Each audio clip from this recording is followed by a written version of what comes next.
Selamünaleyküm mikraldaki özgürmenler. Muş vaxtınla xeyirlik olsun. Ben Adil Uygur. Uygur Tədqiqat İnstitutu namına mənə salam yollayma. Hər həftə institutun müdiri, şundaqla Hacettepe Üniversitesi Ədəbiyyat Fakülteti, Tarix Bilimi Oxutucusu doçent doktor Erkin Ekrem müəllim bilan ötküzüb atqan xalqara vəziyyət və gün tərtibi namlı proqramımızğa xoş gəldiniz. Müəllim xoş gəldiniz. Hoş bulduk, rahmet. Ötken hafta programımızın dişkilimizde biz bugün biz beşimiz kelgan irqiy qirg'inchilik da nimalarni qilsak bir narsa natija qozonamiz degan tema ustida to'xtalmoqchi. O'tganim deb o'tdik. Shu 2021 yili 9 oyning 12 oyning 9 kuni bu Uyg'ur sud kollegiyasi Xitoyningki Sharq Turkistonliklarga jumla Uyg'urlar qaratgan siyosatningki irqiy qirg'inchilik kategoriyasiga kirganligini bildirib hukm e'lon qilgan endi. Shunga qarata bizning aloqador tashkilotlarimiz qo'ldan kelishicha imkoniyatdan boricha ba'zi harakatlarni qilib baqqan bo'ldi. Ama biz bugun texnik konkret qilib buni masalan bir shaxsiy seviyada, tashkilotlar seviyasida yoki millat seviyasida nima ishlarni qila olamiz degan tema to'xtalmoqchi. Shaxsiy seviyada deymiz, masalan, men Adil bu sifat bilan bir millatniki, Uyg'ur millatining bir a'zosi bu sifat bilan, Erkin ma'lum bir Uyg'ur millatining a'zosi sifat bilan, Ahmad yoki Mehmet yoki Asiya masalan nima shaxsiy nima ishlarni qila olamiz. Ondan ki teşkilatlar var, bir cemaat var, grup var. E, Ula seviyesinde bir şey kılalayız. Ondan ki bir milletçe. Hemen elbette vatandakilerin demeyi biz çetellik Uygurlar olsun var değil mi? Nimişlerini kılalayız. Diyen timlada Erkin Malım uzun yıllık tecrübesi, analiz, bilimci olanması, şunakla nimişlerini kılışıp yoksa uzun bir oyunlatkan bir ilim insanımız bu süptülen çokum bu vakte naiti mühim göz kararışları var dep oylayma. Malum aldı bilen işini mikro seviyeden başlasak bir şahs bu süptümüzden yani. Nimişlerini kılalayız. Aldı demiş doğrusu bir özümüzünki göz kararışını bayan kıpegen bolsanız. Şimdi her qanday bir şahs, yani bu milletke mensup olan her qanday bir şahs özününki bu milletke bo'lgan bir mesuliyeti mi buludu? Eğer de bu mensupiyet, yani kimlikke bo'lgan mensupiyet aciz olsa, undaqda bu vatan veya milletke bo'lgan söygü yoki sahiplenme, onun için hizmet kılış kerak degan tuyg'uma kuchlik bo'lmaydi endi. Çünkü bu mesuliyetme unda kuchlik bo'lmaydi. Ko'pincha zamanlarda insan, yani puhra bo'lgan taqdirda, yani puhra şekilde bu ishlarni chiqib ketmaydi. Normalde bir vatan millet davası için qilayotgan kişiler, yani bu davani qilayotgan kişiler bayaqı degan mensubiyet bilan mesuliyetninki kuchlik bo'lganligini ko'rsatdi. Undaqda har qanday bir şahs, misalga eng normal bir şahs Uyg'ur milletining inovatini, kimliğini ve haqlarga to'nitgan vaqtida bu milletga sahip chiqib gap qilishni qiladi, yani hech bo'lmasa. Agarda buningdan jiqroq bir ish qilaylik desa, misalga yaxshi chet eldagi Uyg'urlarninki ikki chiqish yo'li var. Birisi shu ticari iqtisod bilan shug'ullanish, ikincisi shu bilim o'rganish.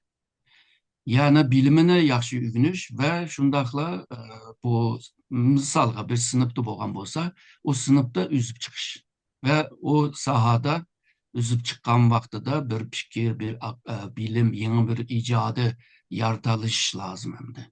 Eğer de bunu qila olgan taqdirda bu Uyg'urlar qilib yetibdi deydi. Misalga deylik, Türkiye'ninki shu o'ttir maktab, to'liq o'ttir maktabninki tarix kitaplarida Uygur dese, aşı tarihteki Uygurlarınki qilgan medeni faaliyetlerini hemen sanap birdi. Misalga Uygurlar en başta yerleşik hayatga o'tgan, çarıcılıktan bu yerleşik o'tgan. Ondan keyin bu Xitoy deydi, Mao, Hindu deydi, Mao Pers ve Pers'ninki aqsidagi Grek, yani Helenik medeniyetlerini jug'urib, çünkü bu üç medeniyetin o'ttirisi da bo'lg'achqa o'ziga xos bir medeniyet yaratgan. İslamiyet'ten evvel Uygurlar shu yaratgan medeniyet bütün Türk halkıga vekil bo'la oladi deydi. Ondan keyin qog'oz ishlatganligini, matbuot ishlatganligini, senaryo yozganligini teatr uchun degandeklarni deydi va bu medeniyetning shu Uyg'urlarning vasitasi bilan g'arbdan Yevropagacha yeyilib manganligini deb birdi. Shuningga Türkiye'de bu tarix derslikni o'qiganlar Uyg'urlar bilan faxrlanadi. Ama bugünkü Uyg'urlar agarda aşınçılık bir g'alaba qozongan bo'lsa, xalqlar yana ashundoq qaraydi hamdi. Shuningga shaxsiy jihatdami shu o'zininki qilayotgan tijorat, iqtisod faoliyatlari o'rganish jihatda o'sib chiqish va o'zib chiqish. Ama hamma odam o'zib chiqolmaydi. Ama bir ishga odam o'zib chiqsa, yetadi shuma. Buni qila oladi. Agarda biz siyosiy faoliyat qilamiz deydigan bo'lsa, yolg'iz beshiga bunda ishni qilish, siyosiy ishni qilish qiyin. Siyoset degan hukmninki o mig'iz yerinde, yani siyosiy tashkilchilik degan gap, ya'ni bir kuchni tashkil qilish. Undaqda bir odam bo'lmaydi, necha odam bo'lish lozim. Hatto qanchalik ko'p bo'lsa, balki shunchalik kuchli bo'la oladi. Ya'ni kuchni birleştirgen bo'ladi. O kuchga tayinib turib, xalqaro siyosiy sahnada faoliyat ilib bag'il bo'ldi. Bu bo'lsa tashkilot qura oladi. Ya'ni shaxs deydigan bo'lsa, eng oddiy degan chog'da bu millatninki inovatiga dog' tushirmaydigan ishni qilish lozim. Misaliga eng oddiy bir mesele bu yolg'on so'zlamaslik lozim. Chunki bu ishonchlik degan hukmni yo'qotib qo'ydi. İnsanlar arasındaki münasebetler meyli qaysi sahadaki bo'lsin. Ticari, iqtisodiy, shu bizningki yaşam turmush yaşamlarda ishonchlik bir odam bo'lsa, uningki inovati ustun bo'ladi hamdi. Shuningga bu ishonchlikni yo'qotmaslik lozim. Ama yolg'on gap qo'ysalar, o ishonchlik tugaydi. Hamda xato so'zlab qolsa, u boshqa. Onu tushuntirib bo'ldi, chunki manda sababdan manda xato bo'ldi. Ama yolg'on so'zlash tamamen seninki karakterlik meselege aylandi. Bir adamni tutilib, bütün millet başında o'xshaydi deb andaq yekun chiqarilgan ahvollar bo'ladi.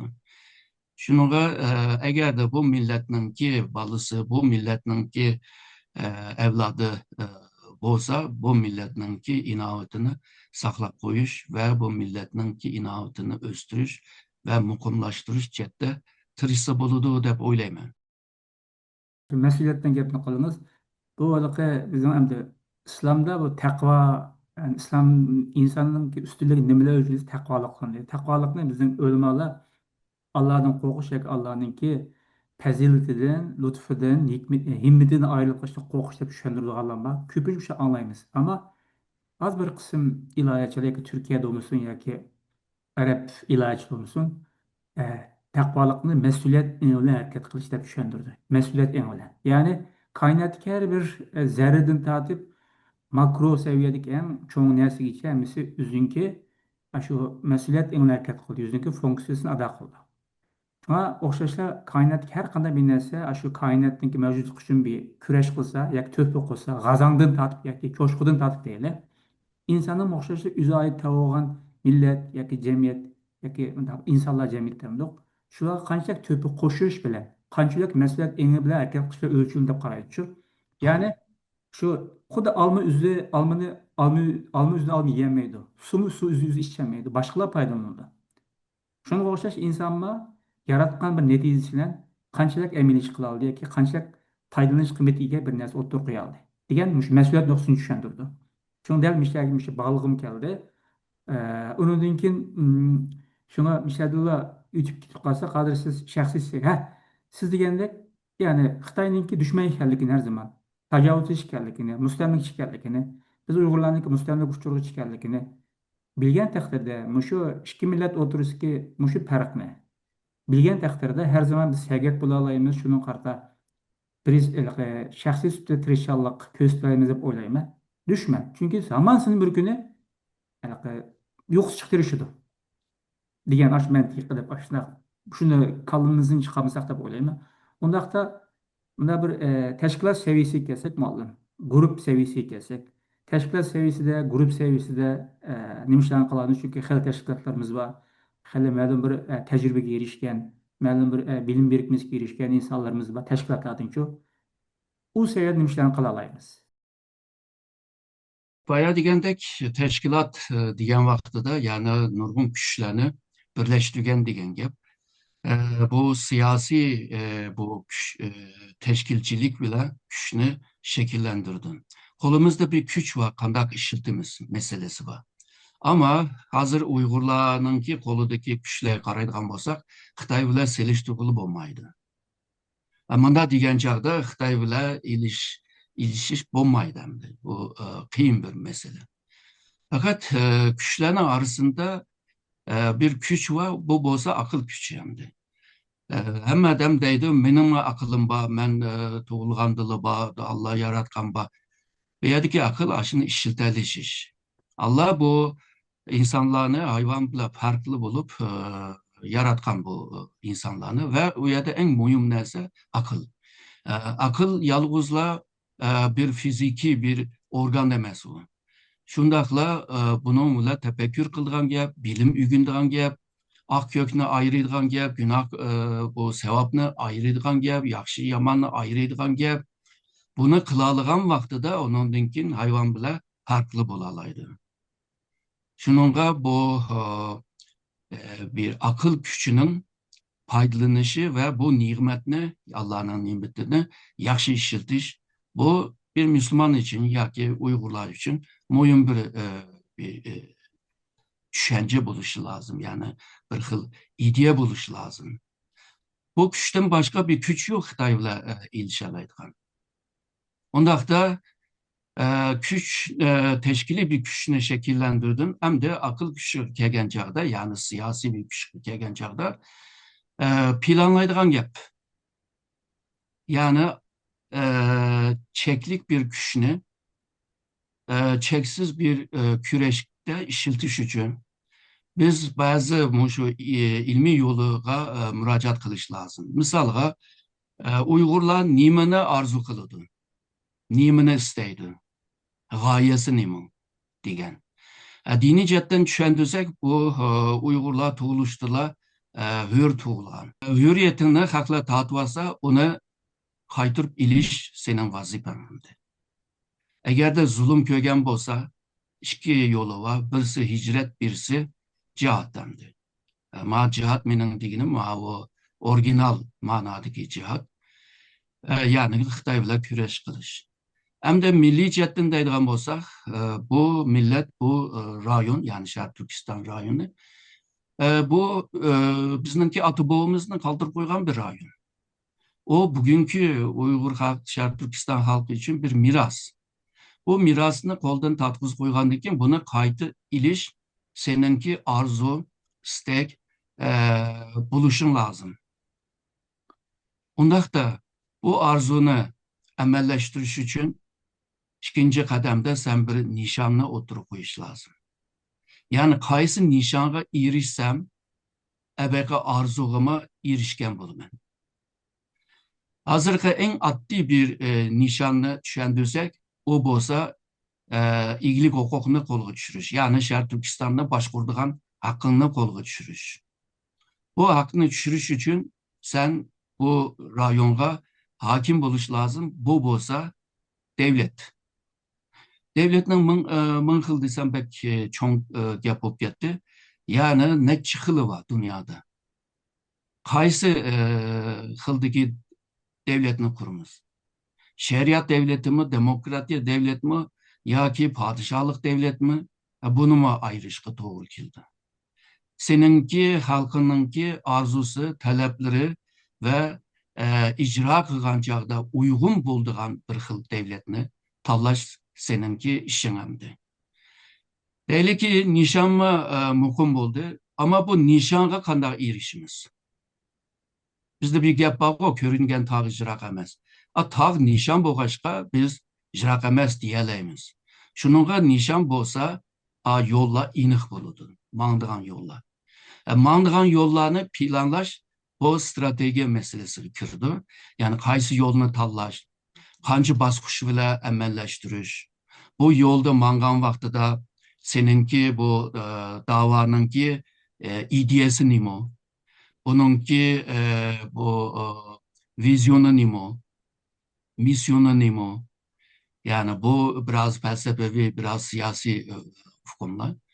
Pratikte hem de bunu e, bek davanınki nişanı bek çoğun boğaçka bunu neticeye baskışka bölüp minişin tekimi asanrak toktaydı. Yani birinci baskışını tüketken vaxtıda ikinci baskış ötse ama birinci baskışınınki neticesi ikinci baskışını iştirip mangdıgan bir motive güç buluş lazım. Eğer de bulanı arasında bunda bir bağ bulmay kalsa seninki kılan işlerin bir gağı gidiyordu. Fıprap tügeydi yani bir gağı kılan buldu. Yani bir hudu bir iş olurdu. Belki ikinci baskışta kılan işlerin üçüncü baskışka erişiş için kılvatsa, eğer de ikinci baskışta bu işini kılamagan bolsam, netice alamagan bolsam, üçüncü baskışka ödemey kalırsa. Belki davanı üç baskışka böldük diyen takdirde. Manda bir münasebeti var.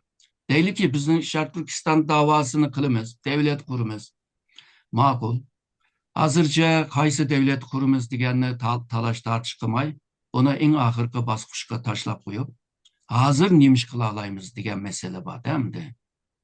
Misalıga deyli, birinci baskışta bu halkarada dava kılmen deyilgan bolsan, davanı halkaravileştiriş lazım. Halkaranınki bir meselege aylandırış lazım. Halkara meselesiga aylangan vaqtida onundan keyin sen halkara siyasi sahnada u yerda onundan keyin diplomasiya demdi, siyosiy demdi, qonuniy kurash demdi, uni ondan keyin qila olaysan. Şununla bu birinci baskışta chet elda bunu halkaraviyleştirish davanı birinci muhim bir iş. Bu iş asan emas. Çünkü sen bir devlet emas. Bugünkü halkara münasebette devletler birbirisi bilan münasebet kurdu. Şahsılar yoki tashkilotlar devletler bilan nima kelishim qurib, yo imzolashib, yo qilib bo'lmaydi. Chunki xalqaro qonun bunday munosabatni qo'g'damaydi. Yani devlet bilan, yani nation bilan nation'ın arasındaki ulus bilan ulus arasındaki kelishimlarni Birleşken Devletler Teşkilatı da ona tonutup ondan kim mamlusu kılıp olurdu. Şununla bu davanı halkaravileştiriş onda asan emas deginim halkaranın ki şu kanunları, halkara siyasi tüzümleri, tertipleri bununla belki ruhsat vermeydi. Ondakta biz bunu çokum halkaravileştirimiz deydigan bolsak, ondakta bu işini kılalaydıgan adamlar süpetlik buluş lazım. Yani kesbi bir buluş lazım. Hem de bu kişiler kesbi değil ama teşkilat eğer de müesseseleşmegen bolsa, bu vaxtıda bu teşkilat seninki putunla söylep kalıdın. Mağamaydıgan bolup kalsa teşkili işler seni ağızı koydun. Şununla bir özü çakı bile bundan mağalaydıgan bir teşkilat buluş lazım. Buna müesseseleşme desek. Hem de sen halkarada sen bir ezilgan bir millet, ben devlet kurmen de nişan koygan bolsam, o vaxtıda devlet kuruş için halkaranın ki kaydısı bile sen bir ulus kuruş lazım. Yani bir nation kuruş lazım. Çünkü hazır Birleşken Devletler Teşkilatı da tercüm kılmış. Aslında Birleşken ulus degen gep bu. Nation degen gep. United Nation degen gep. Misalıga halkara münasebet deymiz. Halklarının arasındaki münasebet deymiz. Ama o international relation deydi bunu. Yani o yerde yanı bir nation var. Yani nationların arasındaki münasebetine deymiz. Biz halk ara degenden keyin huda halk arasında kılıyatgandek hukumnama anda hata düşünüp alımız. Baya nation'ı millet de düşünüp algandek Birleşken Devletler Teşkilatı degendek. Devlet de düşünüp algandek. Tabii state bile devlet yani anlamda bile nation arasında fark var. Bunu biraz siyasi ilmini okugan, halkara münasebet okuganlar bilidi bunu. Yani jığıp kelgen çağda halkaravileştiriş için davana bayağı şartlar lazım. Biz aşınıga yetiştik mi? Yetişmegen bolsa bunu yetiştirishga tirishmak lazım. Yani bir ishni yaxshi qilman deydigan bo'lsang, sening asbobing yaxshi bo'lishi lazım. Senin niyetin uçuk bo'lishi lazım. Belki bazı basqıçlarda niyetini yüşürüp ilip mansang bo'ldi, ama seninki niyetin iniq bo'lmasa, xalqlarni anglayamaydi, o'zlarini millatini anglayamaydi, tushunmaydi. Vaqtida egeş güçler bo'lmaydi. Misalga Osmanlı'mı ıslahat ilip badı. Ama töpüden tövenge qarab mаңды.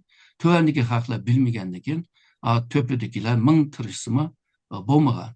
Misali Japonya bu ıslahatını ilip badı. 20 yılның içideler birdenla çoğ devletke aylandı. 40 yıldan keyin Xitay ne, Rusya ne, yenidigan bir Asya'nın en çoğ devletke aylangan öz vaqtida. Nim demek? Yani tövendeki halk bilan yuqoridagi boshqurdiganlar bular o'xshash niyatda bo'lg'achqa. O'ttirdikini siqiblar hal qila oladi. Manchurlarmi necha qatim islohot ilib bordi, ularmi Osmonliga o'xshash. Demakchi bo'lganim, xalq agarda seninki qilmoqchi bo'lgan ishingni yaxshi bilmay qolsa, u vaqtida boyagi tirishchanliklarmi bekor ketib qoladi. Deyli ki xalqaraviyleşti ki Şark Türkistan davasımı 2018'nin 8. ayından itibaren xalqaraviyleşge qadam baskan bo'ldi. Hamda bu birinci qadamdaki maksat amelleşti. Undaqda yeni bir devir başladı degan gap. Yeni bir tarih başladı degan gap. Eğer de yani konu uslub bilan ikinci bosqichda yani konu uslub bilan devam qilsang, vaqtida kuchingni isrof qilib etgan bo'lsa. Shuningga ikkinchi bosqichda boshqa bir ishlarni boshlash lozim. Misolga deylik, bizga yor bo'la oladigan, yardım bo'la oladigan bu xalqarodagi kuchlar, eng muhimi xalqaro qonunlar. Gerçi hazır xalqaro qonunlar biraz uprab bu bo'lyotidi. Shunda bo'lsa, yani az to'la yani kuchga ega.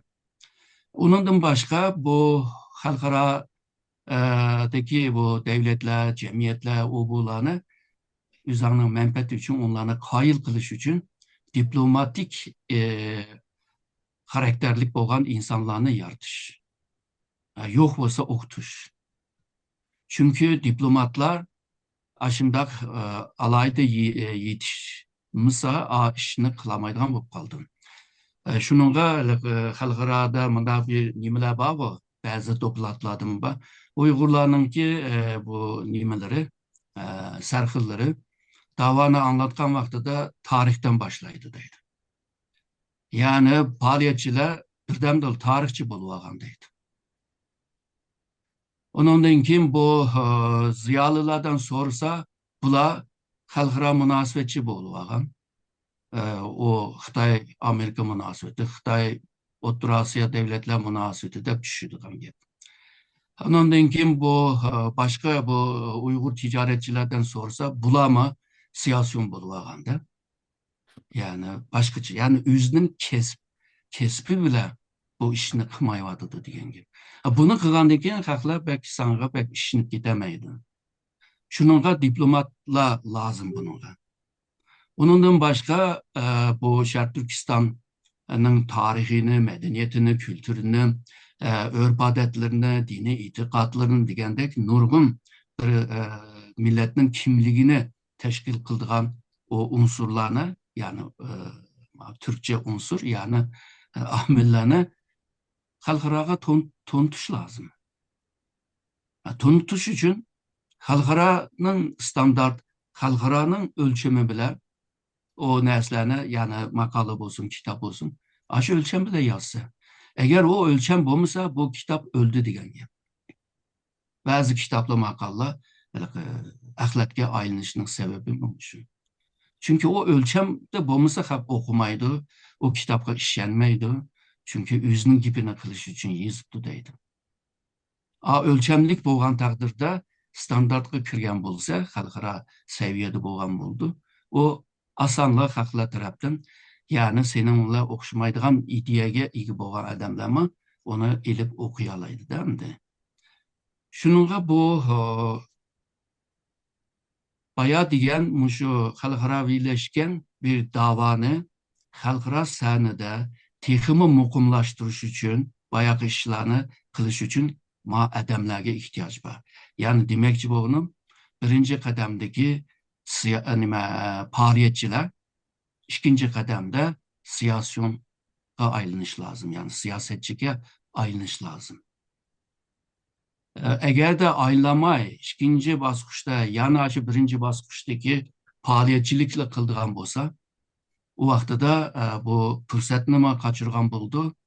O seninki qilayotgan ishing xalqarodan foydalanadigan fursatni qochirgandek shu natijani ololmay qolsa.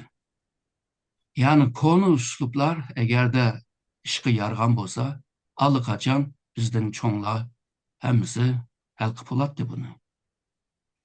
Demek vaziyetinin taraqqiyatiga qarab, yeni uslublarni, yeni yöntemlerini izleş lazım. Bununla qarta bazı metodlar lazım endi. Eğer de bunu qılamıgan taqdirda bir formül var o, yüzne nölge köpeyse tengdir nöl. Yani faaliyette 100 xil işlerini qılıp ettin deyli. Ama en mühim bir işini qılmay qaldın deyli. O vaqtida seninki qilgan işlerin behuda buludu, nöl buludu. Misalga deyli. Hazır Şarq Türkistan'nınki ahvalını bilimiz. Şarq Türkistan'ın sarxıllarını hemmini solup etti, tuttu. Lagarda, türmede, Julius'da degendik. Hem de bunda bir peyde sen nimiş kılış lazım. Çünkü bunu düşünüş lazım. Sizimiz sosyolog, cemiyet şunas bilirsiniz. Bir cemiyette sarxıl bulmasa o cemiyette tontamayız onu. Sarxılla boğaçka cemiyet bulup aldığı ilgirleydi. Onun için ebeki biz diyen arzumuzni emelleştiriş için ulağa ihtiyacımız var. Hazır ula türmede solanıgan. Neçe yıl kisvetkenler var yani. 20-30 yıl. Ula türmeden kaçan çıkıdı. Bazılarının işi çoğup gitti. Yani türmede ölemdi. Allah rahmet eylesin. Ölgenler oldu çünkü. Eğer de sen hazır halkaradaki bu utukluklarla, yani halkarada kazanılan utukluklardan faydalanıp, eğer de o solanılan adamlarını kutkazmısan, o işini kımıdın deyli, nöl oldu. Şuna mı? Kımıgaçka nöl. Ama bunun yine de halkarada nurgun faaliyet kılvasa, her yer yüzgürevatsa, birileri bile görüşüvatsa, birisi bile, onundaki resim düşüvatsa, sosyal medyada takıtıvatsa, ama o ebeki diyen o solanılan adamlarını kutkuzuşta bir rol bulmasa, bu görüşüş ne kadar güzel bolsun, nöl de bir sağlayımızda. Şununla seninki şundacık işlerini kılvetken bolsanma, ünüm bulmaydı da. Şununla biz ilim yügünüşünün sebebi mi bu? Biz her işlerini kılımız ama ünüm var mı? Ünümünü ölçeş için biz bilimge ihtiyaç var. Bilimninki o formüllerine, modellerine, şekillerine ihtiyacımız var. Yani hata iş kılmaslık veya diyen bihudu işlerini kılmaslık için. Şununla bu dünyada sen Uygur insan hakları kanununu Amerika'da çıkardın. Onun London'daki sotta o hülası çıktı insaniyetke karşı. Xitay cinayet işlevadıdı. O Şarq Türkistanlıkla karşı ırkı kırgıncılık siyasetine ilip bir vadıdı. Bir yerde seni asimilat vadıdı. Bu futuhluktan faydalanıp bayağı diyen yani türmedekilerine kutkuzuş senin kolundan kildiğin iş. Çünkü Bu türmedekilerin hemmisine siyasi mahkum desek oldu. Bundaqda xalqaro qonunlar bor. Siyasi mahkumlarni, yani cinayet işlemigen olsa, o adamlarını türmege solangan takdirdima ularning turmushini, yaşamını, erkinligini qo'g'dab qilish var. Ama türmege solanganlar o'zining urug' tuqqanlari bilan mi ko'rishamayapti? Ba'zilarining izdirigi mi yok yani? Bu mushlarni aniqlab xalqaro qonunlarga murojaat qilsa bo'ldi. Hatta mushu ish uchun maxsus tashkilotlar qurilsa yoki necha tashkilot birlikda mushu Sharq Turkistonlik sarxillarni qutqizish degan ayrim bir tashkilot qurilsin bo'ldi. Butun tashkilot birlikda qismi bo'ldi. Yani mening demoqchi bo'lganim, eng muhim bir ishni qilmay qolsam, 100 ko'paytirish 0 tangdir 0 bo'lib qoladi. Shuningga bu ikkinchi bosqichda deganimiz xalqaroda davoni xalqaro birlashgan vaqtida xalqaroda yangi bir ishlarni qilishga to'g'ri keldi.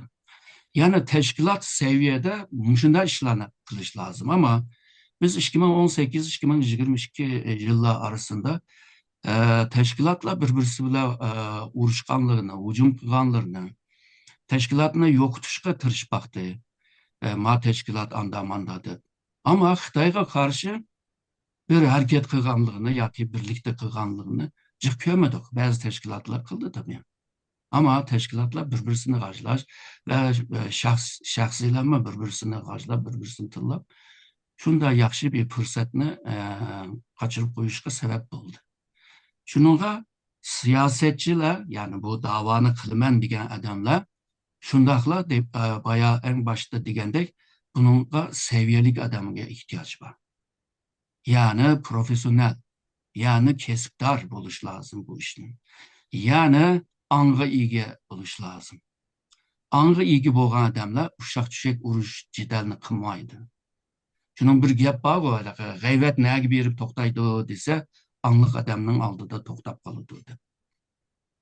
Yani angliqli bo'lsang, uşak tüşek ishlar bilan shug'ullanmaysa, baya degan davanın nişanını emelleştiriş için mi tirişse.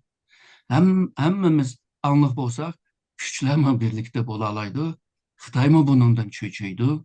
Seninki ideyenden, niyetinden, kılvatkan işinden ve salayetinden, işsil karakterinden ensireydi.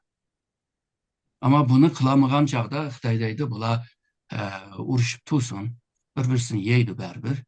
Biz rahat, uxlasak bo'ldi degan bir tushunchani paydo qilib qo'ygan gapda, anda urushib so'qishib bo'ldi. Shuningga bir millatninki taqdirini o'zgartiraman deb bir vazifani ustiga olgan odamlar cho'qim mas'uliyatimi kuchli bo'lishi lozim. Agarda boshqa niyat bilan shu da'voga qaytilgan bo'lsa, u vaqtida da'voga ziyon berdi. O ziyanın öteşini yalnızla hazırki biz emas, biz ölüp ketkendan keyingi evlatlarımı ödeydigan bo'lib qoldi. Xuddi ikki cumhuriyet kuruldu. Biz onu muqimlashtiramagandan keyin bizmi o zulmni tortishga boshladik. Xitoyning niyati bekli ochiq, hammamiz bilamiz. Yani seni yo'qotmak isteydi, seni asimilyat qilmak isteydi, senin toprağını tortib olishga tirishdi. Bunda bir niyeti bo'lgandan keyin bizma texima bilimlik, akıllık, tecrübelik degandek bazı nimalarga, alaytliklarga ega bo'lmagan taqdirda tashkilotni qurib qolsakmi natija og'li bo'lmaydi. Shuningga natija, unum degan narsa muhim narsa.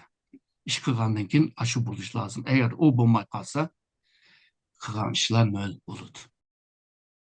Men bir muhim narsani dedingiz, tashkilotlar esil bunda nishonni bir yoqqa qarab qo'yib, bir-birisi bilan ko'chilaydigan ishlar qildi deb. Amaliyotda bu bizningki masalalarimiz intayin ko'pki, ya'ni Uyg'urlarga ait. Masalan deylik, bu nuqul insonning bizning madaniyat qirg'inchiligi, inson irqiy qirg'inchilik deymiz, ekologik tempimiz buzilib ketgan uzun yil bo'ldi. Onun için nurgun ayollarımızın kurdepsenlik qilib ma'lum seriyaga vardı. Baylıqlarımız tartılıp ketdi, Xitayning bizga bo'lgan qarzlari intayin ko'payib ketdi degandek nurg'un masalalarimiz bor. Her bir meseleni tutup, şu meselenin yanıtlaydigan bir teşkilatla kurulsa, bir teşkilat, aşı uşak inçki detallarga ehmiyet verip, şunu merkezlese millette hem üyelik reallıkni, hakikatini ortaya çıkaran buldu, hem Xitayga karşı bir işlerini, ünümlük işini kılagan buldu, hem ehmiyetli iş kılagan buldu. Ama siz degендeki nişan bir yakar özür alım kılsa vaqtida demek hem işin ünüm bolmaydı, iş kılatkan aldığı tusağı bulgan, kişen bulgan ve iş kılmaydıgan, ünümsüz kılgan işlerin buldu. Yani biz millet seviyesi emez, cemiyet seviyesi emez, belki nokul grupla seviyesi hareket kılmamız ondaqda siz degендek o çoğun gaye nişanға herkes yetememiz degan gap. Siz davamlıq deysiz, mesela ta öz vaqtida Xitaylar bizga kelib, tanışlasın hatta ondan ilgili duruş mümkün. Şu Uygur döldük nurgun qarzdат yani, birelmey qal. Ondan keyin nurgun tetin besip aldı, nurgun tabibaylıqlarını ilip ketdi. Maqsud şunu izlendiğin bir gruppa, yak teşkilat olsama, nurgun yaxşı narsa oturup çıkarılış mümkün. Ek ayollar deymiz. Ayolni huquqi degan bir tashkilot qurilsa, xalqaro jamiyat, xalqaro ayollar tashkilotlari intayin ko'p. Turkiyadami ko'p, Yevropada, Amerikada. Ular bilan kuchni birlashtirib harakat qilsama, nurg'un natijalarga erishadi deb o'ylayman. Chunki ayollar masalasi Doğru. intayin nozik, sajgur bir masala. Hammadan qiziqadi, davlatlar qiziqadi, tashkilotlar qiziqadi. Turkiyada shunday tashkilotlar hatta bundan keyinda bizim Cumhurbaşkanınınki ayoli bor. Bu ayol shuni qo'llaydi. Biz hukumat tarafdan qo'llashga erishamiz demoqchi. Bayasız degan bazı halkımızın hususiyetleri var. Doğru. Şu 16. asırdan keyin Şarq Türkistan dünyanın medeniyet merkezinden jiroqlashib qoldi. 15. asırdan keyin bu Müslüman İslam medeniyetimi bizden jiroqlashdi. Şununla bu mustamlika siyasetinin aslida qilib qolgandan keyin bizde nurg'un illatlar mevcut. Ama bu işini, yani bu vazife işini ziyalılar kılış lazım.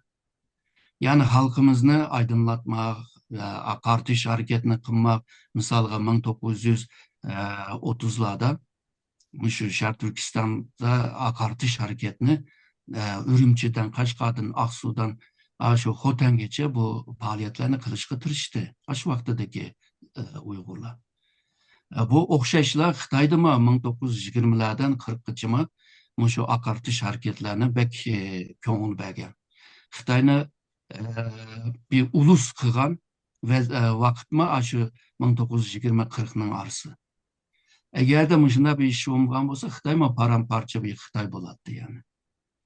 Şununla bizimki ziyalılarga düşken vazife var. Sen siyasetke arlaşma, başka bu nazik işlerime arlaşma ama halkımızı aydınlatıdığan, halkımızın ki bu düşünce, bilim seviyesini östürdüğün, göz kararlarını normali haldaki halığa ekiliş diyen işlerini ziyalılar kılış lazım. Ziyalılarının kimi vazifesi var.